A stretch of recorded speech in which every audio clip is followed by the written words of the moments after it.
It all starts with a blank page like that. Fun! You can actually take a quick look, but okay. That's it. That was a quick look. Darn, I wanted to bring it in, and I was like, no! Episode 11. I have now officially, after talking with Gavin Brown the other day, decided to introduce it as Made You Look presents Story Time with Matt LeFevour. And today, my guest is Emily Yen.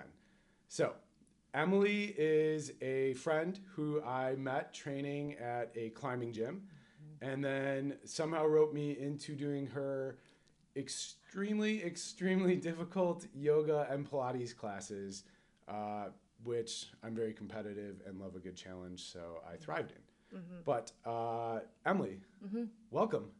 Thank you. Dude, it's great to be here. I'm so pumped. Absolutely. Tell me a little bit just about your background.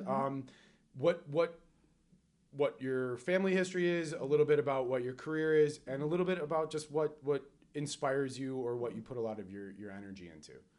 Born and raised in the suburbs of Chicago. Obviously still living here as I start off my little family. I got a 3-year-old girl at home, husband at home, also from the suburbs of Chicago.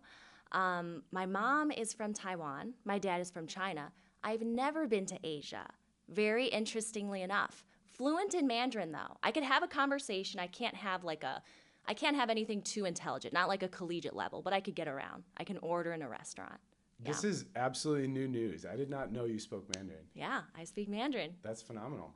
You can communicate with like 1/8 of the planet's population. Isn't that crazy? That's crazy. It's so cool. Yeah.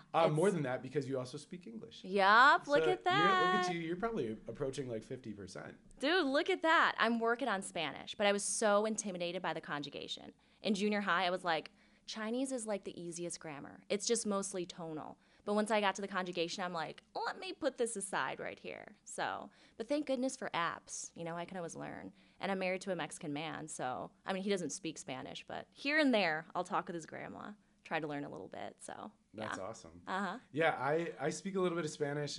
It is helpful. It's so helpful. Yeah. Just because it's a Romance language. So I can speak enough that my daughter Nora is working on Italian, and so being a Romance language, I can understand some of the words that cross over. Yeah. Dude, that's awesome. Yeah, for sure. But yeah, as your stereotypical Asian parents who are immigrants here, my parents were very like, you must find a job that's very marketable. So I studied accounting in undergrad. I went to school in the city. That lasted for maybe 2 years.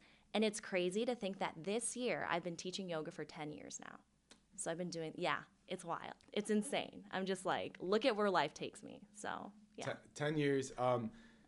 She's phenomenal. I've brought a lot of different stunt performers and other people in the gym that were interested in challenging themselves to Emily's class, and it's top notch. I don't have a huge background.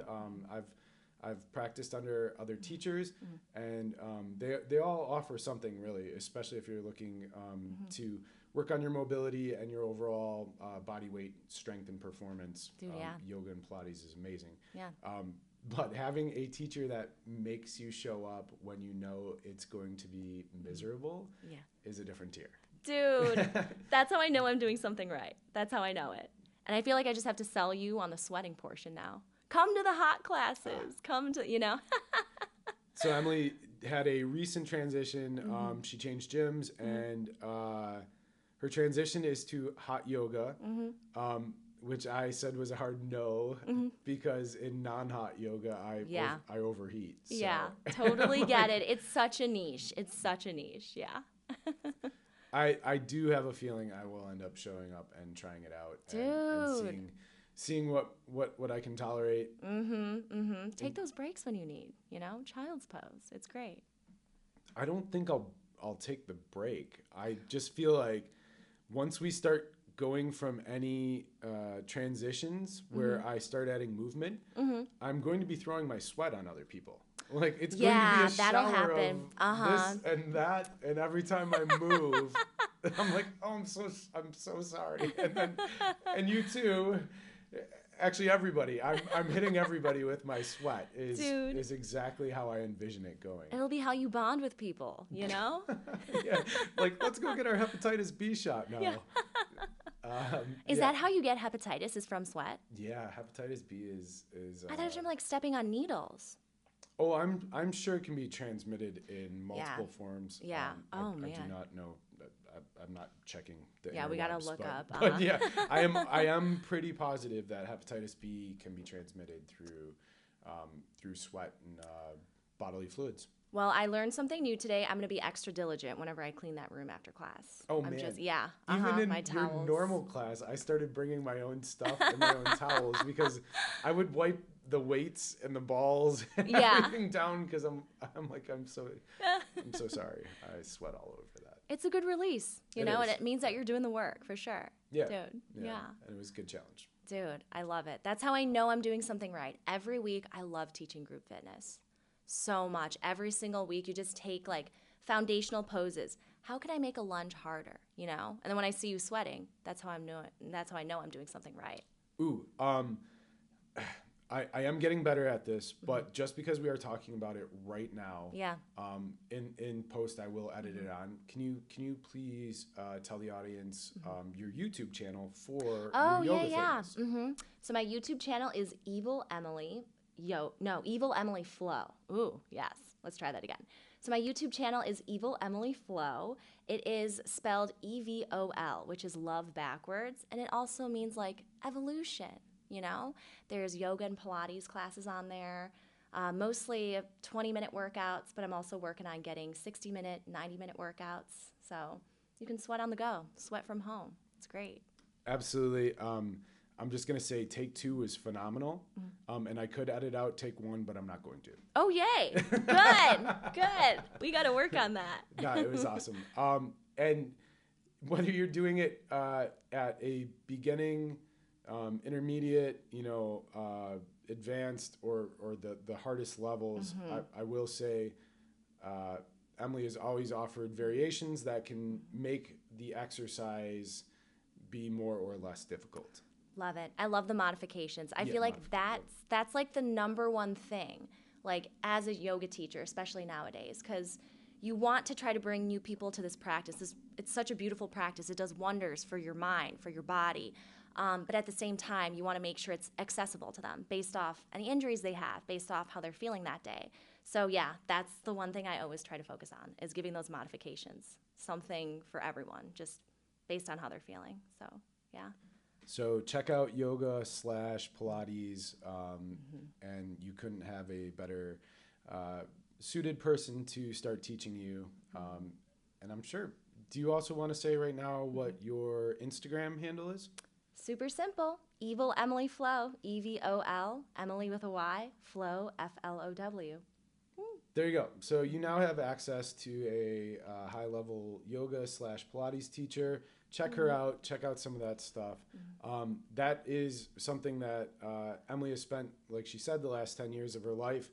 I'm encouraging her to put together retreats, and not like major ones to start, like day trips or whatever else. Yeah. I am going to continue to encourage that, and I do promise if you do it, whatever audience I may have at that point, I will put it out there too, because that would be so fun. Yeah, that'd be great.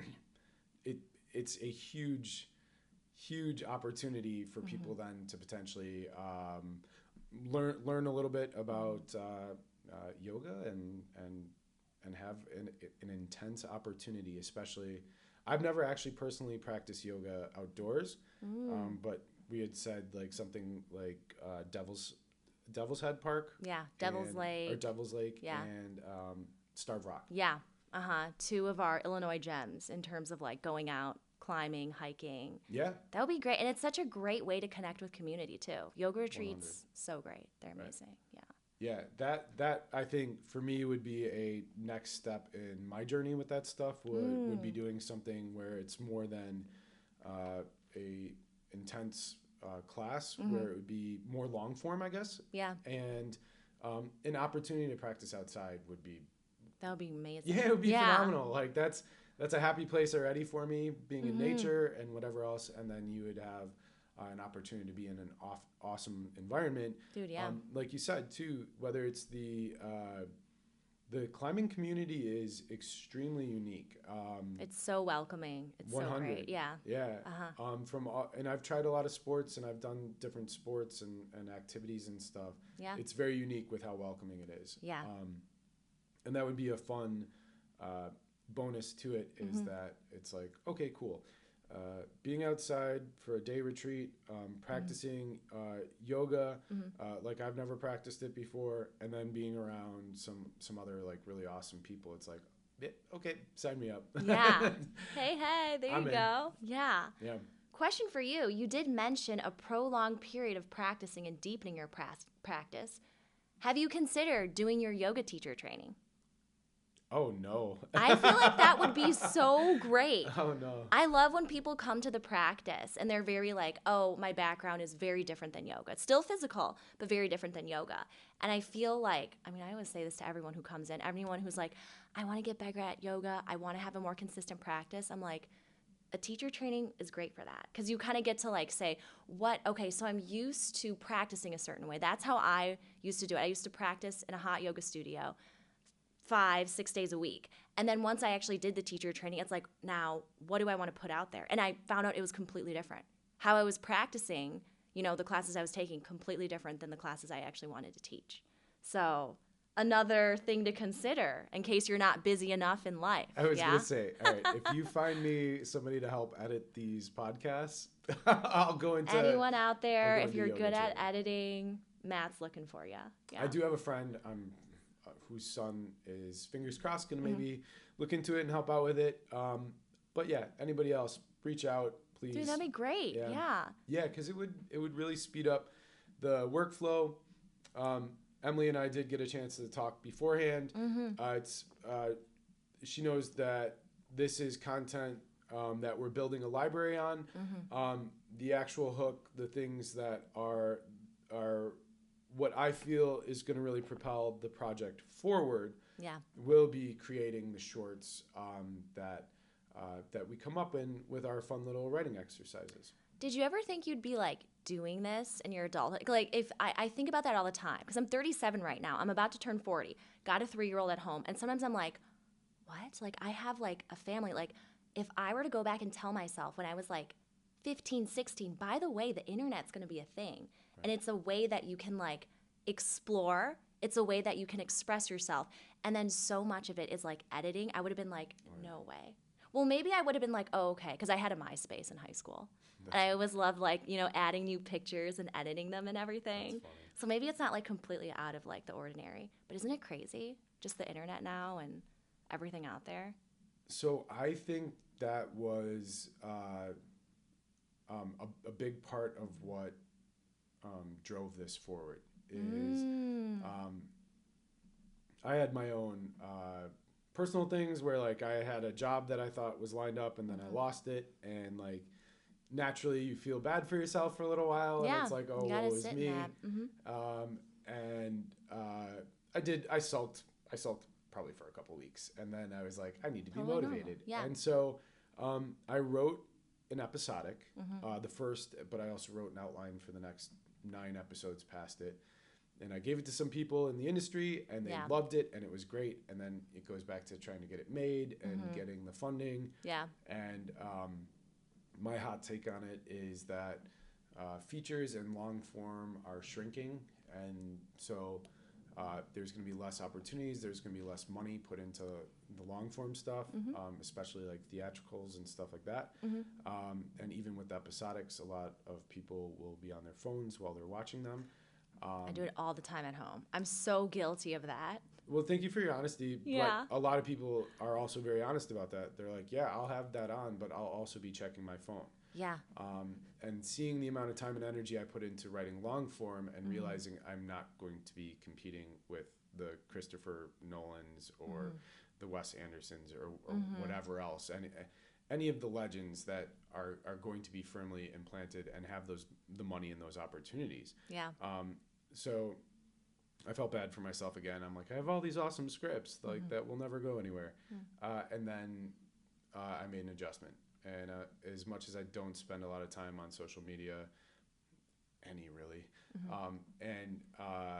And I don't consume that as my primary content. Like I still enjoy books and long form and having a beginning, middle, and an end, and a character arc and a story arc, and being able to take that ride and imagine my own hot takes on it, or how I envision the story could go or did go, or will go, like, in the process of it.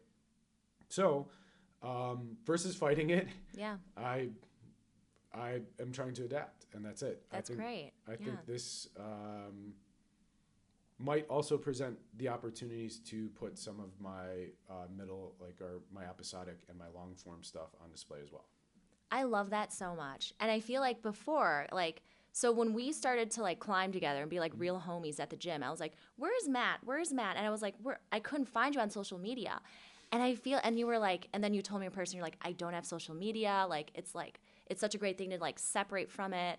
And for me, I feel like the biggest adjustment was I was on my social media posting personal stuff. Look at my baby. Look, I'm in love. And I was so happy to be like, look, this is out here. And then I would also do a mesh of yoga stuff too.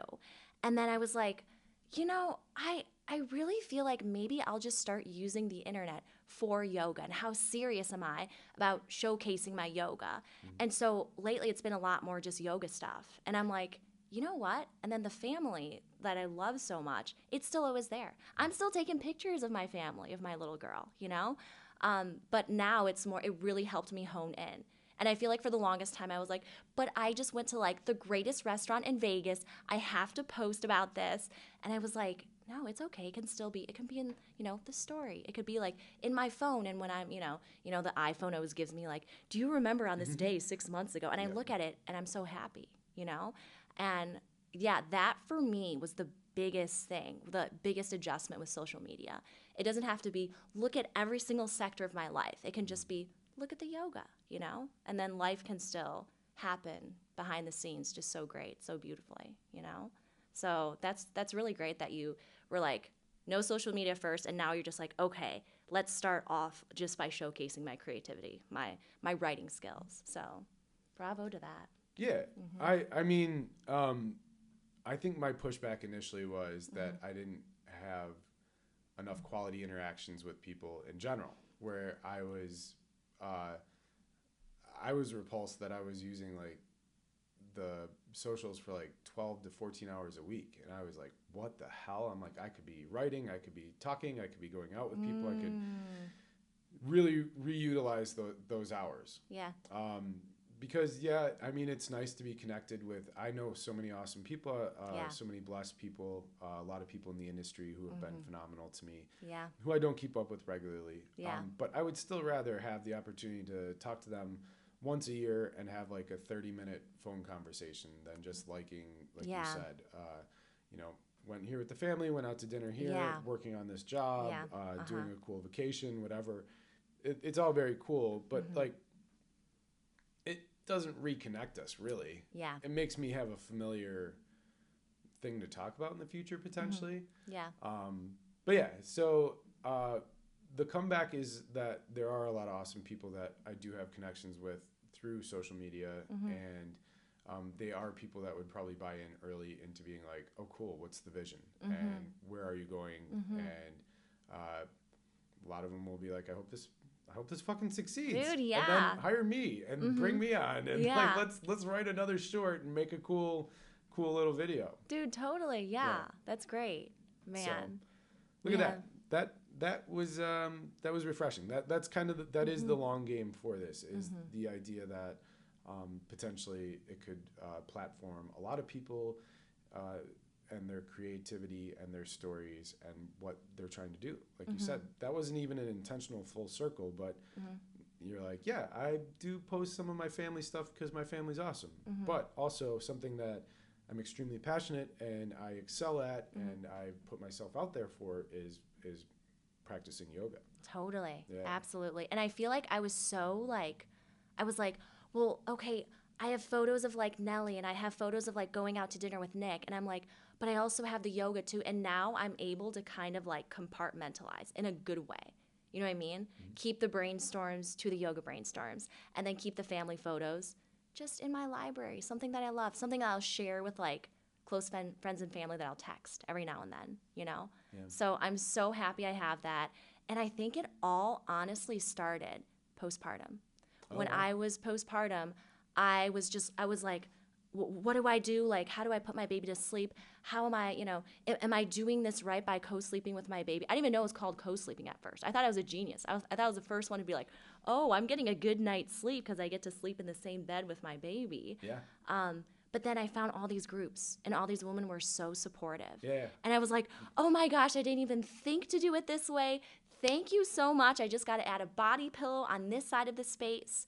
And I was like, there are these women out there, and they specialize in like postpartum fitness, prenatal fitness. Like one of my best friends when I was pregnant was Jessica Pumple's like postpartum and pregnancy YouTube channel.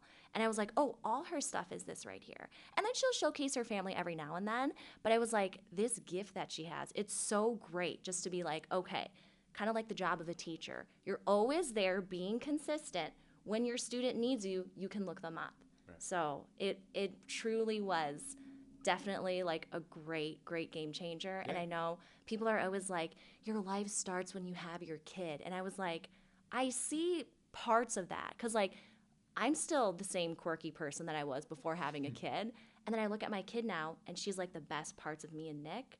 And so it's so interesting to be like, oh, having a kid really like brought my ass back in gear. Like, hey, aren't you a yoga teacher? Don't you want to share that? Do we hear the ambulance outside? Oh, no, I was saying get your ass back in gear. Yeah. Oh, look at that. That's where I got that from. We looked at artwork that earlier was, get your ass stunning artwork with donkeys, Yeah, which we sure. love, by the way, which we love. Yeah. But yeah, I feel like having a kid now, I mean, you know this, we have 3 kids, but for me, I'm like, okay, time is precious. How do I want to spend it?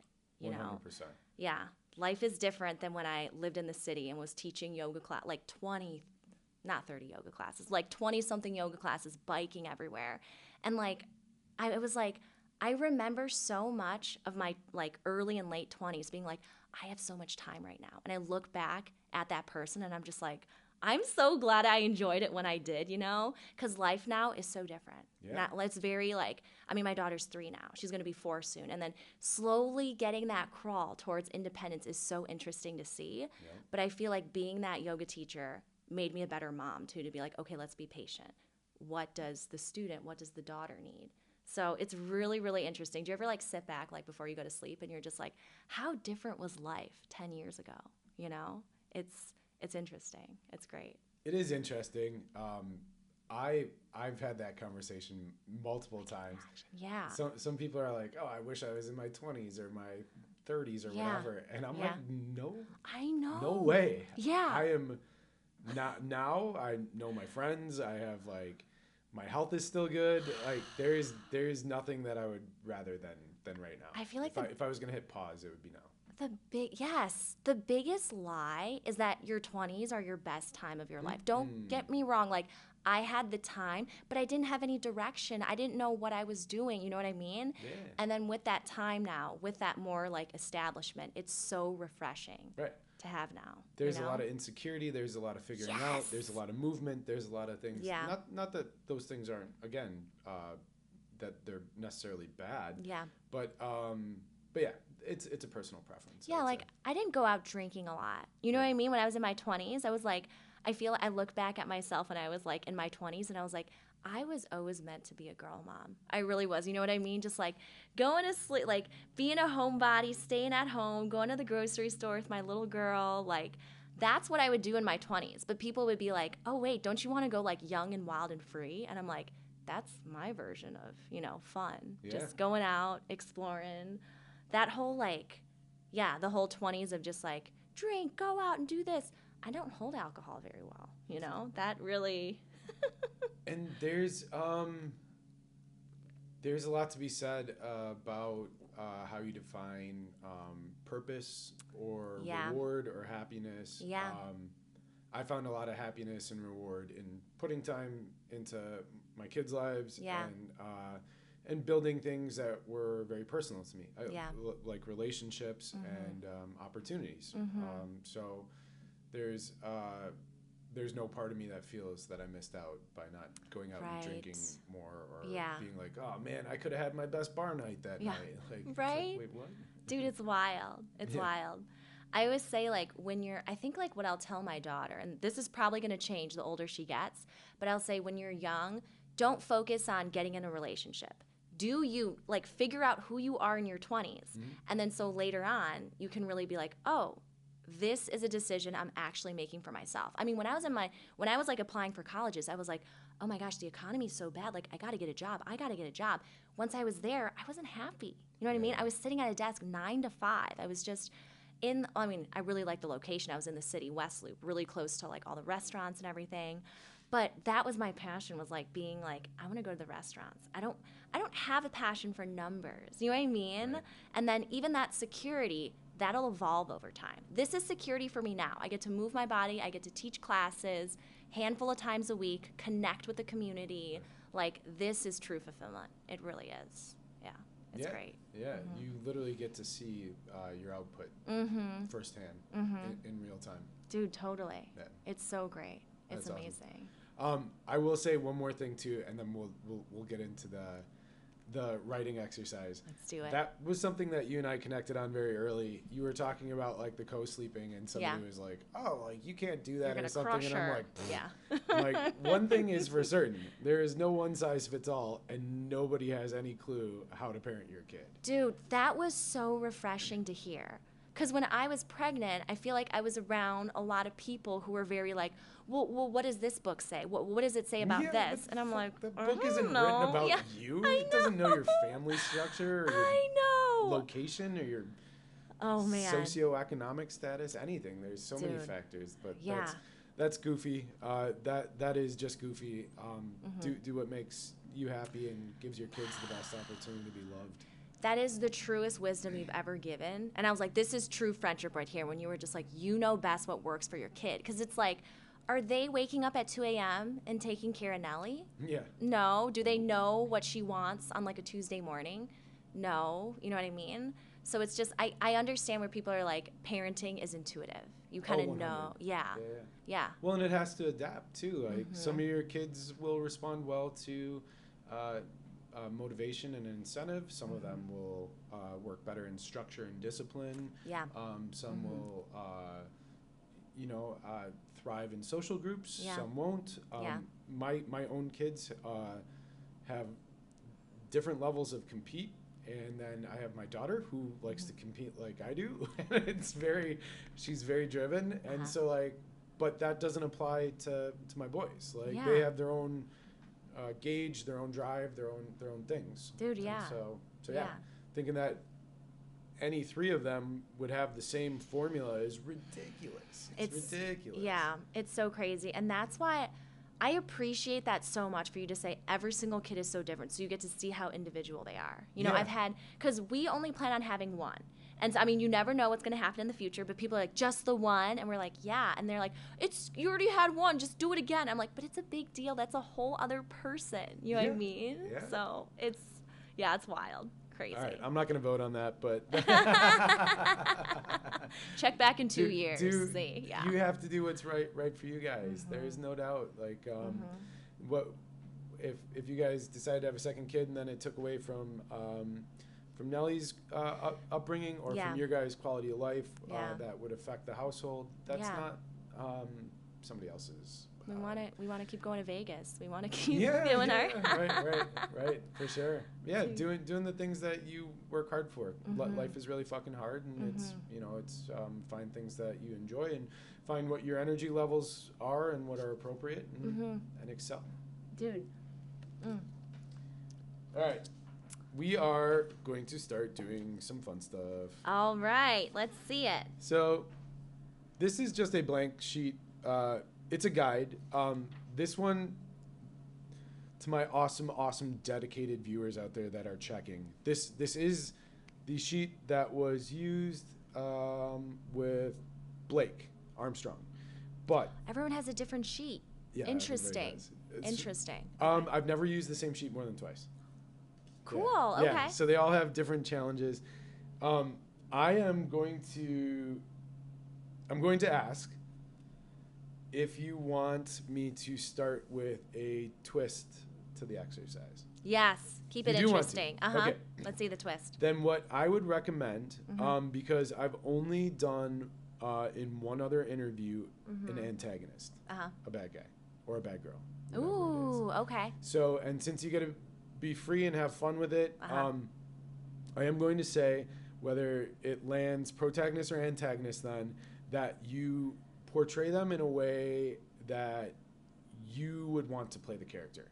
Ooh. So like it can be sinister or it can be bad but good. It can be conflicted. It can be, somebody killed your dog, John Wick style, and then you go nuts on people.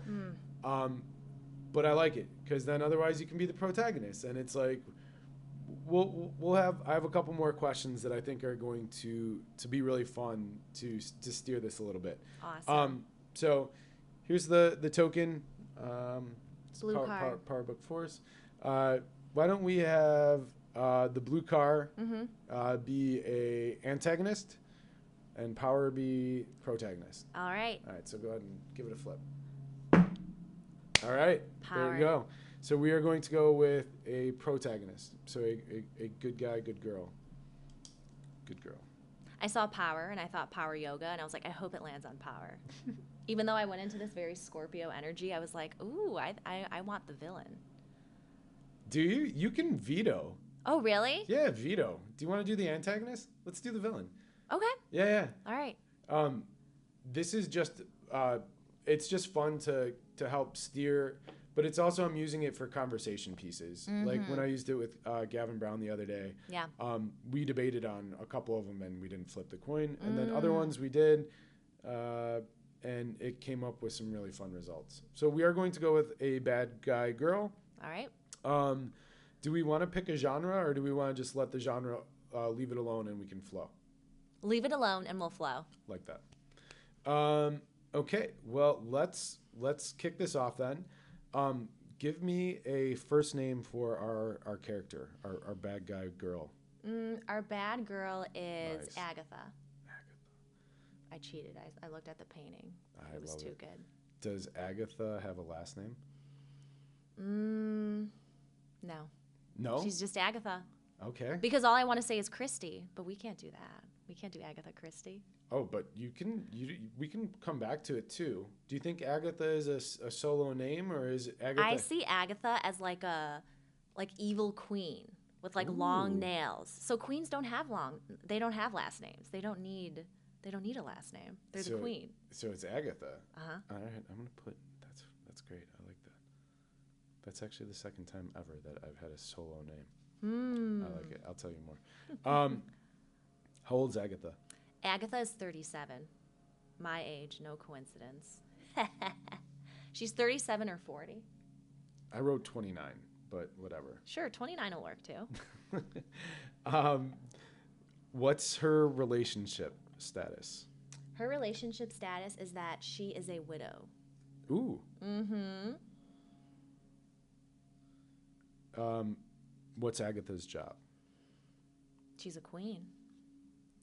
Sure. Do we want to be more specific? Oh, wait. No, actually, no. I'm sorry. I'm putting this in like fantasy sci-fi for the... Fantasy sci-fi, nice. Yeah. No, this is great. Her job is queen. Well, the next one doesn't really work then, because the next question is, what's her dream job? Her dream job is to be a farmer. She wants a simple life. That's why she's a bad character. Ooh. You know? She wanted that simple life, but now she's got power, and she doesn't want power. That's why we do the exercise. This is great. Does Agatha have a pet? Agatha has a hairless Sphinx cat. What's the cat's name? The cat's name is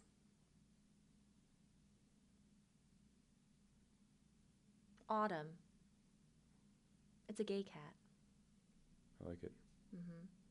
It's a boy. What does Agatha think of herself? Agatha is very...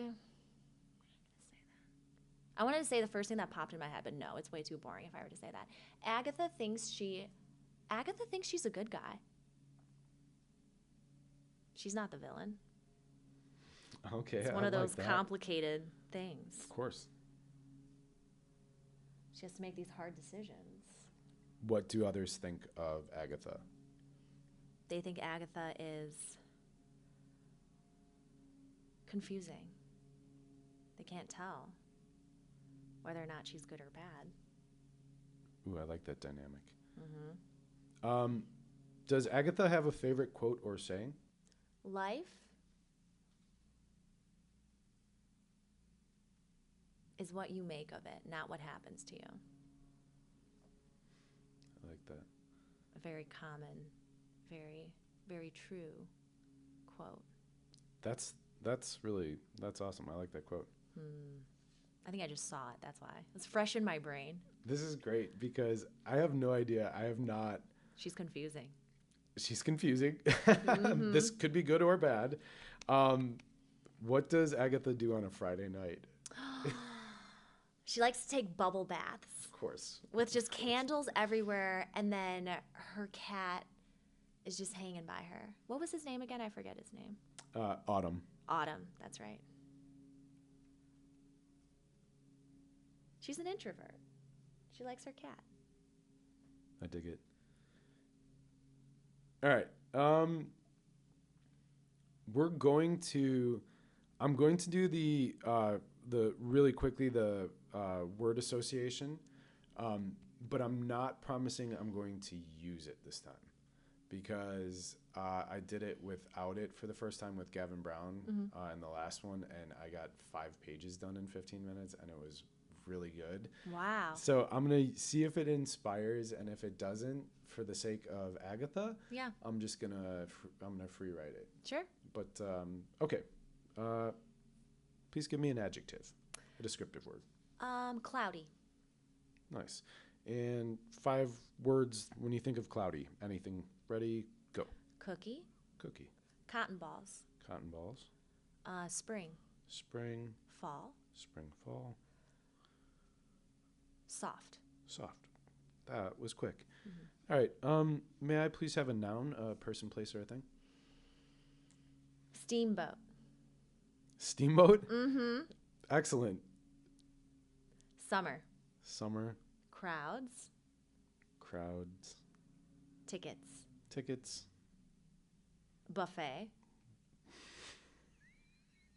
Yes. Buffet. Fishing. And fishing.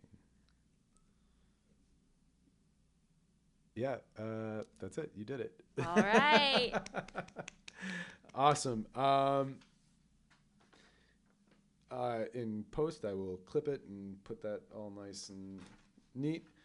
I am going to really quick have you put your beautiful autograph somewhere on that piece of paper. There we go. It's an addition to my collection. Ooh. Emily will get to pick a hat. Actually, you can pick right now. Ooh. I'm going to do green. Are you? Yep. Green for Shrek, green for the Grinch, and green for Elphaba. Heck yeah. We're huge green fans in the house. Thank you. I absolutely love it. Yeah, for sure. Thank you. So I'm taking this back. All right. That can go right there. Mm-hmm. So you have not done this exercise with me before. Nope. I have explained it many times. I'm going to explain it again really quick.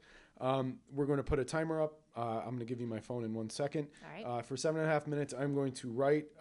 The first part of it is going to be a little bit clunky because I'm going to try and quickly tell our audience who Agatha is, what it is, and also create a world where something is about to happen. Mm-hmm. At 7.5 minutes, you're going to pause the clock. All right.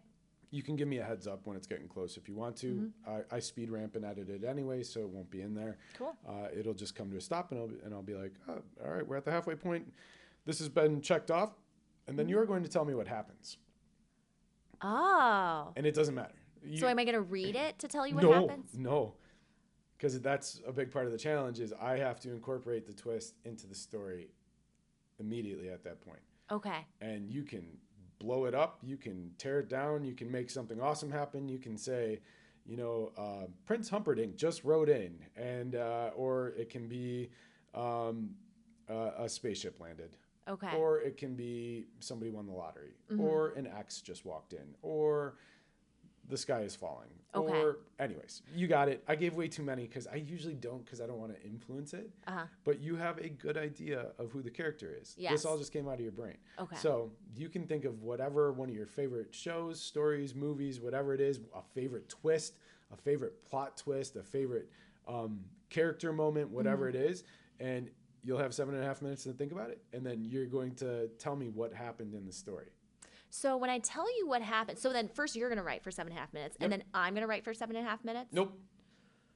So I have 7.5 minutes to tell you what so first you write, then I read what you wrote, and then I decide the ending? Nope.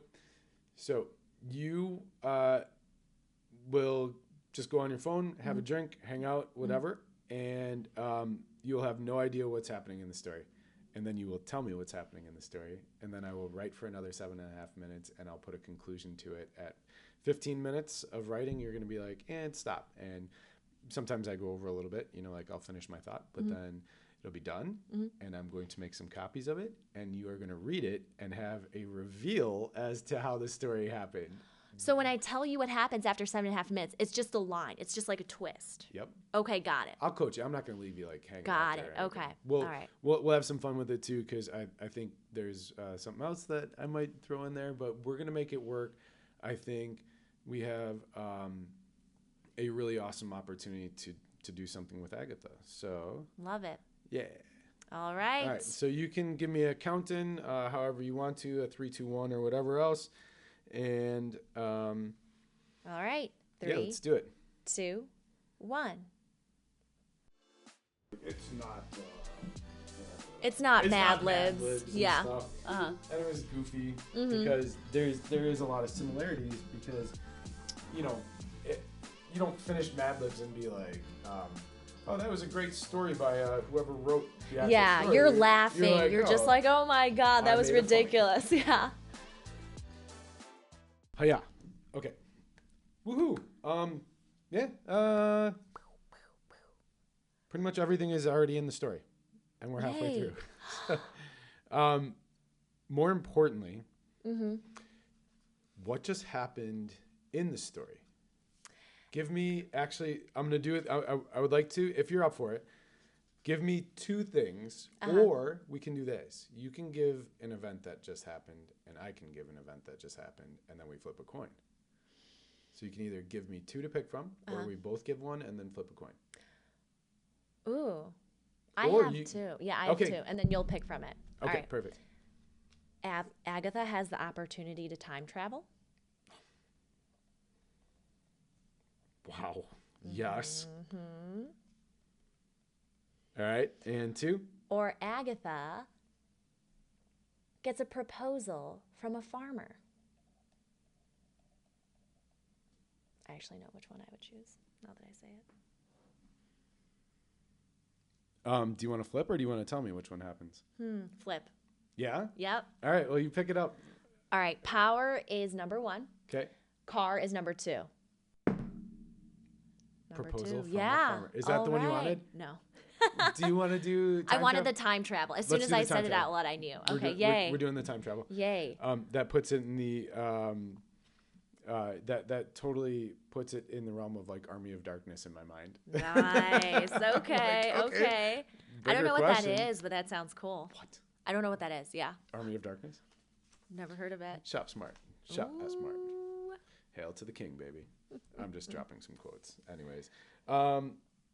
Fantastic. Agatha can time travel. So now another 7.5 minutes, right? Yeah, and then I'll as it gets close to 15 minutes, just let me know, because I'll wrap the story up, and then we'll conclude it. I'll make some copies, and we're gonna read it. Woo! Okay, let's see. I got Major Maleficent. Is that what her name is? That was the inspiration. Good. Yeah, from her, and Dr. Evil, which is why I said the hairless Sphinx cat.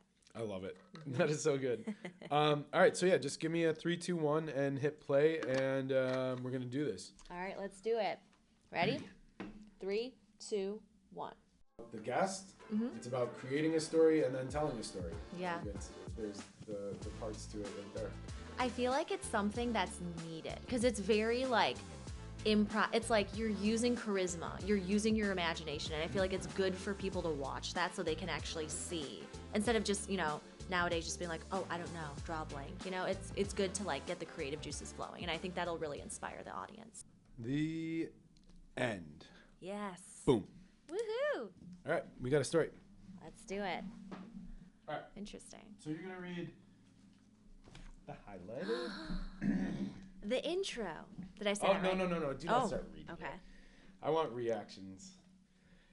Whoop whoop. All right. Emily, you are reading it. Oh no! I thought you said not out loud. No, I'm okay. just messing around. I just want to get your reactions as you read it. Okay. Emily. Please kick us off and introduce us to Agatha. Agatha is our queen, who is an antagonist. Am I going to start reading now? Yeah. I can start. Okay. Yeah. All right. INT is interior. Okay. Interior. The scene takes place in the interior of a castle. Steamboat Kingdom. I had to check all your boxes. Oh, man.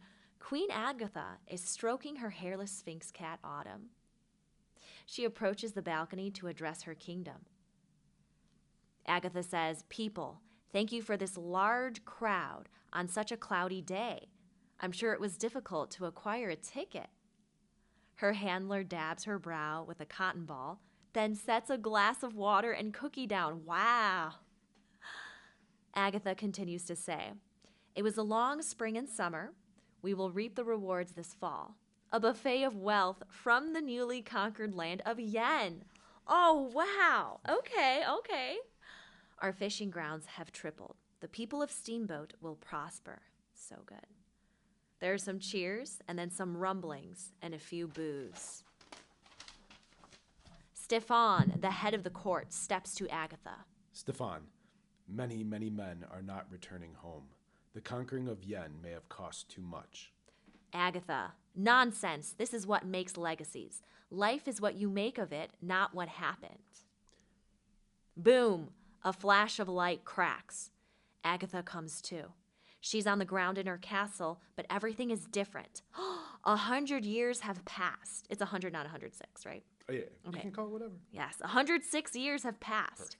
A man stops to help her up. He's dressed, plain clothed. "Man, are you okay?" "Yes, I believe so. Who are you? Why are you inside the castle?" "Man, my name is Aaron. I'm inside the castle negotiating business on behalf of my farm." Agatha, "Negotiating with whom?" "Man, our government, Council Jeremiah specifically." Agatha, "I do not know of whom you speak. Where is my head of court, Stefan?" "Man, head of court? I haven't heard that term since I was a boy." Agatha, "Really? Well, I am your Queen Agatha." "Man, Agatha? Like Agatha the Cruel or Great? Depends on who you ask." Agatha, "Agatha the Cruel? How dare you?" "Man, look, I thought she did some pretty great things. Others, they think she was a warmonger, lusting for fame and vanity." Agatha, "I did it for the people." "Man, look, you must have hit your head pretty hard. Would you like to come back to my farm with me?" Agatha warms to the thought of that. The simplicity. Agatha, "Yes." The end. What? Oh my gosh. Oh man. There you go. Wow. Oh, wow. That's not how I totally forgot half the stuff I said. Like the steamboat thing. I was like, oh, here it is. All the callbacks.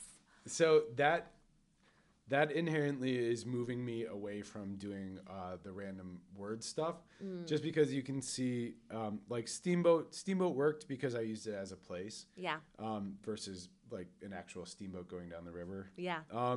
But you could see it with like Steamboat Kingdom. I just imagine the whole castle is like a steamboat. Sure. You know, as big as like a cruise ship, which just is amazing. Well, and that's fun too. That takes it into the realm of fantasy, and you can.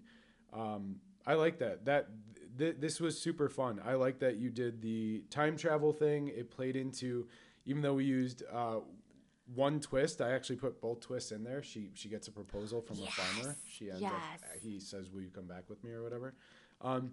So it was a loose tie-in, but it worked well because whenever I'm done and I want to write another scene right away, it's a good feeling, and I definitely was like, oh, what's that life gonna look like? Yeah, right. Yeah.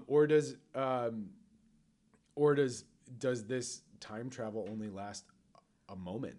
Like she gets back, steps in the door, and like it like sets in her like being that she's like this is where I could be content. This is what I could want, and then the boom happens again, and she's back in her fucking balcony, back in the current time, and she's like, Jesus, now I have a dilemma. I have a glimpse of the future where people did not like me, and that plays to the vanity. Like, do I change, or do I continue conquering yen? Dude, that's it. That's it right there. Yeah, the second one. See, but that's the fun of it. That's where my brain. I didn't finish. I was just like, oh shit, what's the next scene? Like, ooh, does she stay in this time, or do we put her back on the timeline with a taste of future reality? Like, there's a lot. Yeah, dude. Yeah. Be allies with yen. Don't conquer yen, Agatha. That's what I'm rooting for. Oh gosh, this was fun. Maleficent and her Sphinx. Yeah. The goal is to write something that you think would draw people in. Yeah. And I was definitely drawn in. Yeah. And it's such a quick taste of it too. Like I said, the fun thing is I've been envisioning these shorts in like packs of 3, beginning, middle, end, just to keep it very simplistic. But I can also put a story and a character arc to 3. And so this is act 1, and then act 2 is her at the farm as she like gets the settle in, the realization, a couple more questions, and maybe like some like hint of affection. And like right as that, like, you know, the touch or the kiss or the fact that he loves her flower, cat. Whatever, something that just absolutely resonates to her core, and then she loses it. Wow, that's so great. You give it to her and then you take it back, and then in act 3 or in the third short, so you're gonna have to come back to write 2 and 3 then. Look at that. I'm okay with that. It's a completely different exercise. Not completely. Ooh. It's the same format of 15 minutes and the twists and stuff, but different questions, different leads, different whatever. Different introductions of alternate characters. Like, you know, do we have a good introduction, like a supporting or a teardown or a conflict or whatever?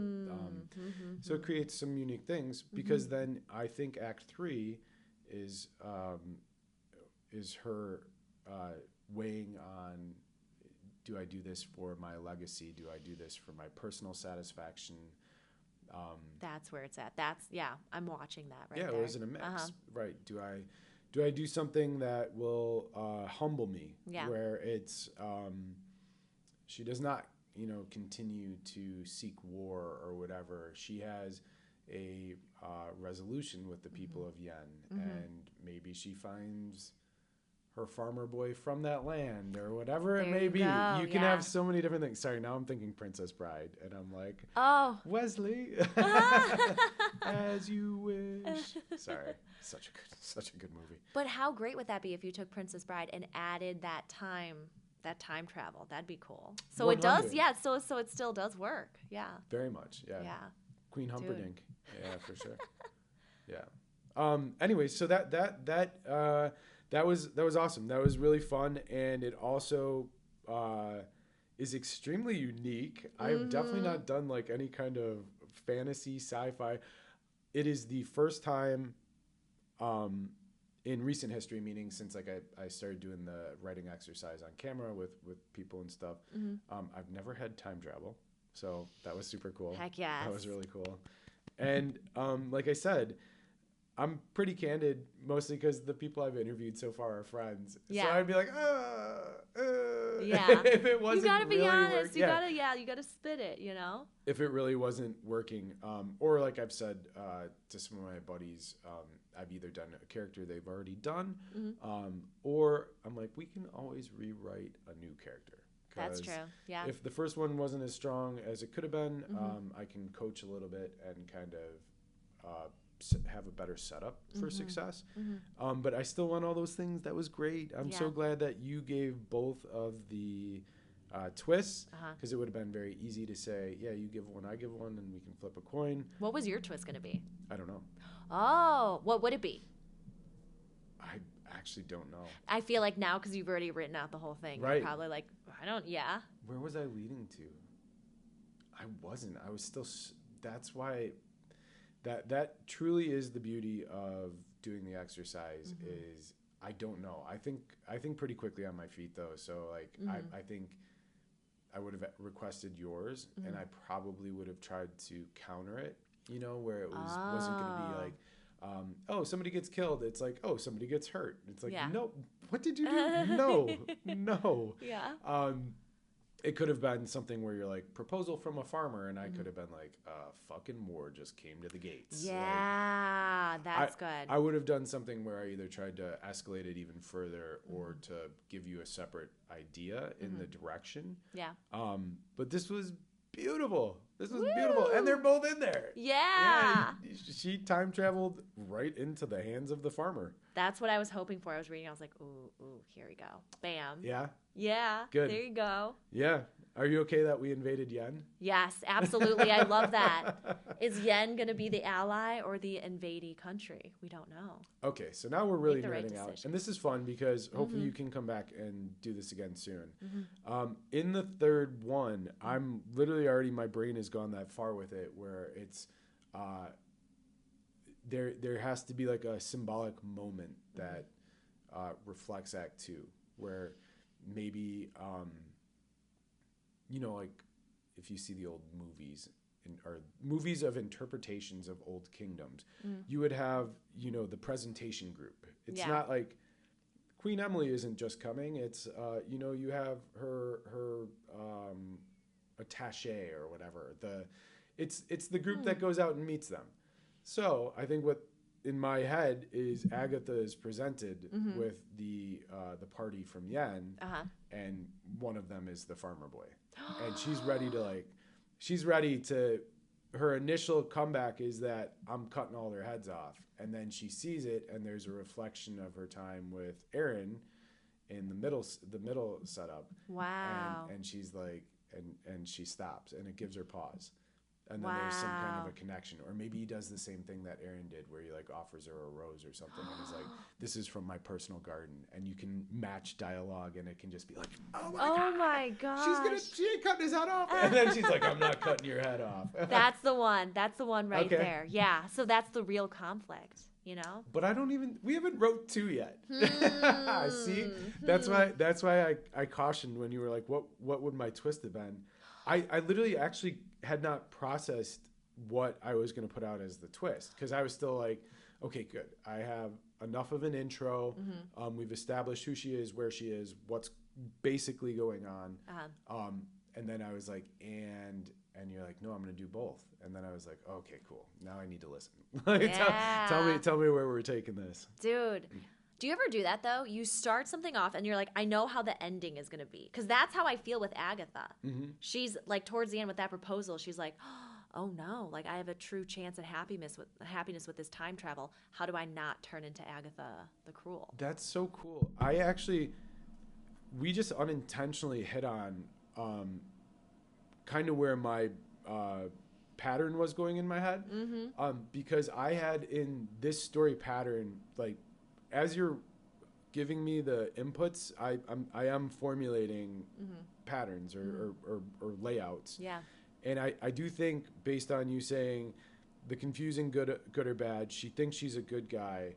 I think I was setting the conflict up in the story that she was going to have a redeeming quality at the end, where it was like her saying how great she was. Yeah. And I think it would be, I was going to end with a redeeming quality where like the reaction said, no. Yeah. You are not what you are saying, or like what you think is great for you, but not necessarily for your people. And then that's the beauty of it. You put a twist. That ending was not on my scope of consciousness. that she was going to end up in a time travel on a farm. Maybe that's what. So now I'm getting like a little like flash into my brain. Whenever for most classes that I sequence around, I'm like, this is the peak pose. How do we get there? So maybe that's why I thought of it like that. I was like, where's the ending? How do we get to the ending? We know the beginning, we know the ending, but how's she going to get there? Super fun too, because talking with other writers and stuff, just like I'm sure you chat with other yogis, there are many different writing styles. The most fascinating was reading the Dark Tower series for Stephen King.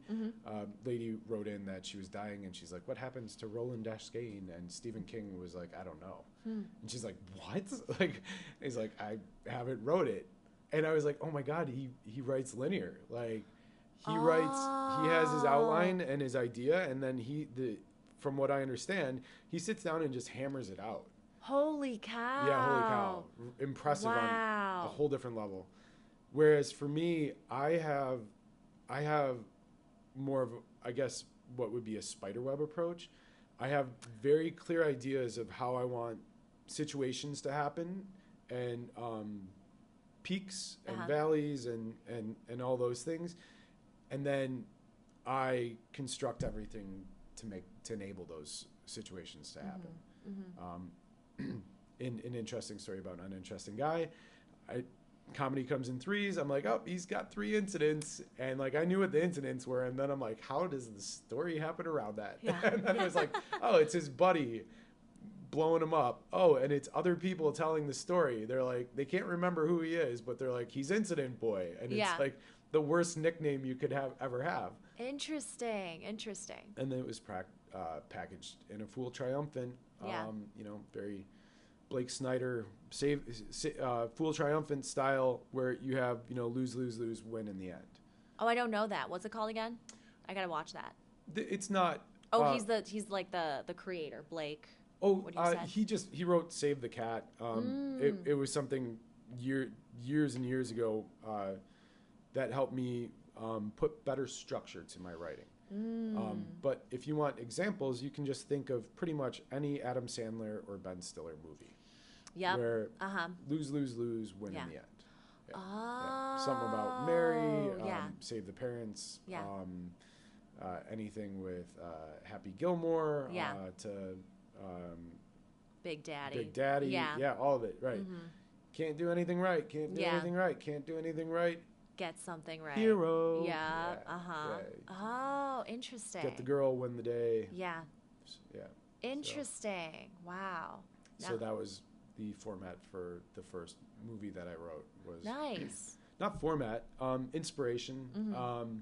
Carl had his own things, just like this. It started with me writing a short, and I was laughing at my own character. I'm like, oh, I want to beat this guy down. And then I did. And then I gave him his redemption. That's what people want the ride for, is like lose, but you got to give the win. Yeah. Or you don't. Yeah. Or you don't. There are, there's movies like The Departed where everybody dies in the end. And oh my God, I hope I didn't spoil that for anybody.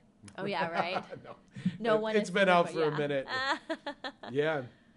Dude. Different ride, different, different endings. So. Dude, that's so fun. This was fun. Agatha, I had no idea. Coming in, this is great. Cool. One more thing, again, any other socials, any other shout outs that you want to give? TikTok, Instagram are both Evil Emily Flo, EVOL. I used to be evil, EVIL. So maybe that's what I was thinking of in terms of antagonist. Yeah. But yeah, it's all YouTube, TikTok, Instagram, Evil Emily Flo. Sweat with me. Heck Carve out 10 minutes, 20 minutes. It'll be a good time. Yeah. Totally worth it.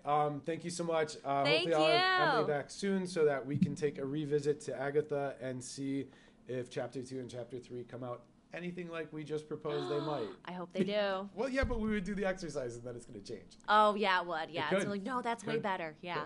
We're going to think of something else. Awesome. Check it out. Bye. Dude, fun. Yeah, that's it. Oh, man, this was great. We got Agatha going. Yeah, I used to do Like improv. Second City stuff? Yeah, Second City, IO before they got bought out way, by I didn't know Wrigley that. Field. Yeah. This is all right up your alley then. Yeah, I was like, when you were like, oh, that was fast. I was like, just like the improv days. Yeah. You always have to have an answer. Just no. Yes, and. I've had